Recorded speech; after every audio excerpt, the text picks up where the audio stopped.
Alhamdulillah, wassalatu wassalam ala rasulillah, wa ala alihi wa sahbihi wa man walah, wa ba'd.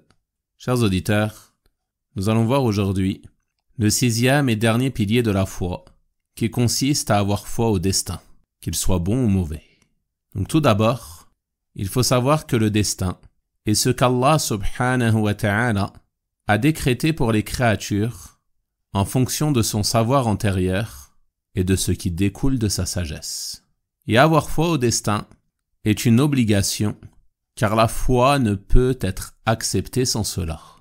Et la foi au destin consiste à avoir foi en 4 choses.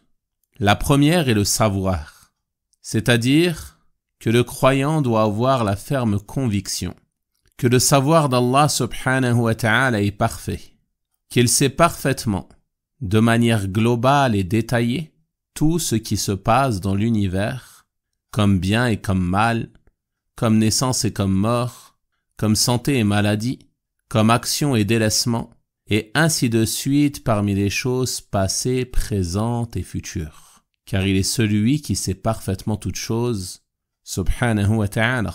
Il dit dans son noble livre, وَأَنَّ اللَّهَ قَدْ أَحَاطَ بِكُلِّ شَيْءٍ عِلْمًا. Et Allah cerne toutes choses de son savoir. Et il dit aussi, subhanahu wa ta'ala, Inna Allah bi kulli shay'in alim. Certes, Allah est omniscient, c'est-à-dire qu'il sait parfaitement toutes choses. Le deuxième point est la deuxième chose en laquelle tu dois avoir foi pour concrétiser la foi au destin. C'est l'écriture. Et cela consiste à avoir la ferme conviction qu'Allah subhanahu wa ta'ala a écrit toutes choses. Le prophète sallallahu alayhi wa sallam a dit « Allah a écrit le destin des créatures 50 000 années avant de créer les cieux et la terre. » Donc les deux premières choses sont la foi en la science, au savoir d'Allah, et en l'écriture. C'est-à-dire qu'Allah subhanahu wa ta'ala savait parfaitement et sait parfaitement tout ce que feraient les créatures.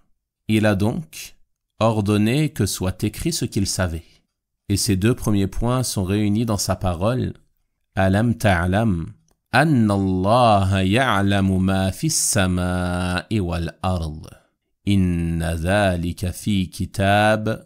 Inna dhalika 'ala Allah yasir. Ne sais-tu pas qu'Allah sait ce qu'il y a dans le ciel et sur la terre? Tout cela est consigné dans un livre, et cela est facile pour Allah. La troisième chose est d'avoir foi en la volonté. Et cela consiste à avoir la ferme conviction que tout ce qu'Allah veut aura forcément lieu, et que tout ce qu'il ne veut pas ne pourra pas avoir lieu. Et ceci concerne aussi bien les actes d'Allah subhanahu wa ta'ala que les actes de ses créatures, comme le démontrent de nombreux versets dans le Coran. Et croire en cela ne signifie pas que les créatures n'ont pas de volonté d'agir, car on sait tous que l'homme choisit d'agir ou non, de parler ou de se taire, de bouger ou de rester immobile, et ainsi de suite. Mais ce qui est voulu par cela est que l'on ne peut faire que ce qu'Allah subhanahu wa ta'ala permet de faire, car la volonté des créatures est subordonnée à la volonté d'Allah. C'est-à-dire que rien ne peut se produire dans son royaume en échappant à sa science et à sa volonté. C'est pour cela qu'il a dit subhanahu wa ta'ala « Liman sha'a minkum an yastaqim » pour celui d'entre vous qui veut suivre le chemin droit. Donc ceci concerne la volonté de l'homme. « Wa ma tasha'una illa an yasha'a Allahu rabbul alamin » Mais vous ne pouvez vouloir que si Allah veut, lui le Seigneur de l'univers. C'est-à-dire que cette volonté, ce choix que fait l'homme, est subordonné à la volonté d'Allah subhanahu wa ta'ala. La quatrième chose est d'avoir foi en la création. Et cela consiste à avoir la ferme conviction qu'Allah subhanahu wa ta'ala a créé toutes choses. C'est lui qui leur a donné existence, a créé leurs êtres, leurs caractéristiques et leurs mouvements. Comme il l'a dit dans son noble livre, Allahu khaliqu kulli shay. Allah est le créateur de toutes choses. C'est donc lui qui crée les créatures, mais également qui crée les actes des créatures. Il dit subhanahu wa ta'ala « Wallahu khalaqakum wa ma ta'maloun » Allah vous a créé, vous, et ce que vous faites. Donc la foi au destin consiste à croire en ces 4 éléments.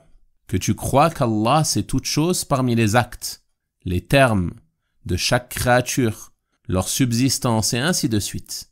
Il a écrit tout cela auprès de lui, selon ce qu'il savait et ce que sa sagesse exigeait.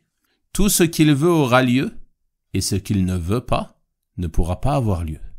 Et c'est lui qui est le créateur de toutes choses, et il n'y a pas de créateur en dehors de lui. Ceux-ci sont les 4 points essentiels auxquels le croyant doit avoir foi et au sujet desquels il doit avoir la ferme conviction, sans aucun doute à ce sujet. Et avoir foi en cela te fera profiter de nombreux avantages. Parmi eux, cette foi va t'aider à t'en remettre à Allah subhanahu wa ta'ala dans chacune de tes actions, et à ne pas t'en remettre aux causes. Car le croyant qui a foi au destin sait pertinemment que n'a lieu que ce que veut Allah, et que les causes ne peuvent être utiles et profitables que si Allah subhanahu wa ta'ala le permet. Donc si tu as compris cela, tu t'en remettras à Allah subhanahu wa ta'ala et non pas aux causes. Cette foi au destin va aussi t'aider à te préserver de l'orgueil et de la vanité. Car lorsque tu vas réussir à atteindre un de tes objectifs, tu sauras pertinemment que ta réussite est un bienfait d'Allah subhanahu wa ta'ala et que c'est lui qui t'a facilité les causes menant à ce bien. Tu seras donc reconnaissant envers Allah subhanahu wa ta'ala qui t'a facilité cela. Enfin, la foi au destin te permettra de trouver la sérénité et la quiétude et d'être apaisé en toute situation. Tu ne seras pas anxieux ou affligé si tu n'obtiens pas ce que tu aimes ou s'il t'arrive une chose que tu aurais aimé éviter. Car tu sais que tout ceci est le décret d'Allah et que le décret d'Allah ne peut être repoussé. Et c'est à ce sujet que notre prophète Muhammad sallallahu alayhi wa sallam a dit « Le cas du croyant est surprenant. Tout ce qui lui arrive est un bien et ceci est spécifique au croyant. Si un bonheur l'atteint, il se montre reconnaissant et ceci est un bien pour lui. Et si un malheur l'atteint, il se montre patient et ceci est un bien pour lui. » Ceci est donc un résumé de quelques points essentiels concernant la foi au destin qui en réalité est un sujet qui mérite d'être beaucoup plus développé, mais l'objectif ici est simplement d'en avoir un aperçu général et celui qui souhaite en savoir plus pourra trouver ce qu'il recherche en se référant à d'autres cours et à l'étude de livres plus développés. Inch'Allah ta'ala. Nous avons donc terminé l'explication des 6 piliers de la foi et lors de notre prochaine rencontre, Inch'Allah ta'ala, nous verrons quelles sont les conditions à remplir pour que les actes du croyant soient acceptés par Allah subhanahu wa ta'ala. Wa sallallahu wa sallama wa baraka ala nabiyyina Muhammad wa ala alihi wa sahabatihi ajma'in walhamdulillahi rabbil alamin wa barakallahu fikum.